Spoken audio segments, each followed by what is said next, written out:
Are there any things, Ligon, about our cultural moment in particular that you think make the fight for humility more difficult?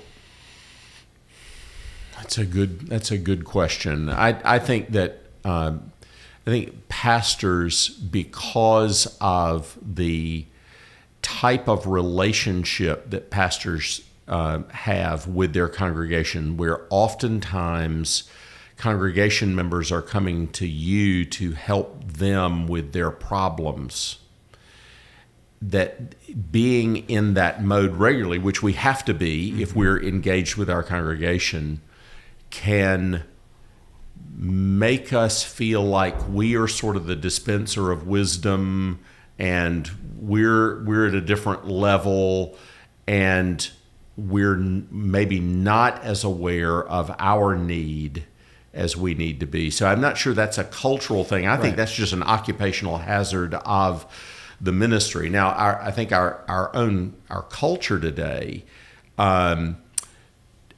because of the way that it plays out in public, encourages a stance and a posture that is not a humble stance and a posture. It's sort of people banging the table to get their way on things. You see that in social media, but you see it in public life, in politics, in business, and other areas where my way or the highway is a standard operating procedure, and you can't operate that way in ministry.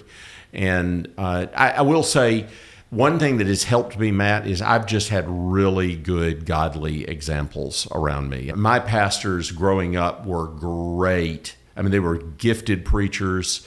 They were really good in congregational care, but they were not arrogant men. They were very humble men. And just the example of gifted, godly men that were humble has been a real blessing to me. And I also tell people, God has given me a lot of reasons why I ought to be humble. I'm not ever unaware of a certain set of reasons why I have every right to be humble.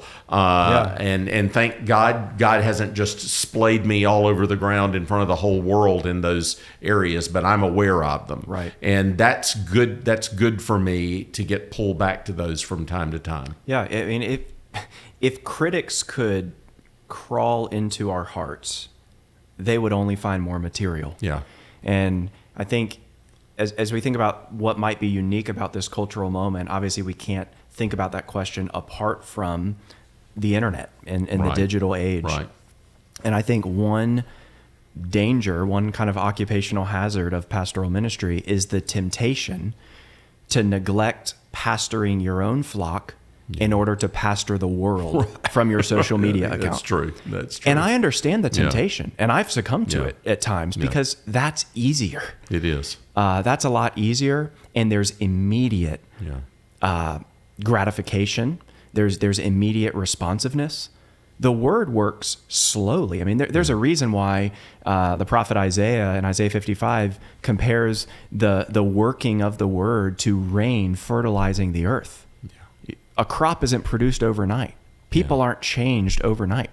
And so I think there's something there's something dangerous about this idea that every Christian out there that I will likely never meet in my life and for whom I won't give an account to God needs to hear my opinion on everything. We will give an account to God for our flock, not for our followers.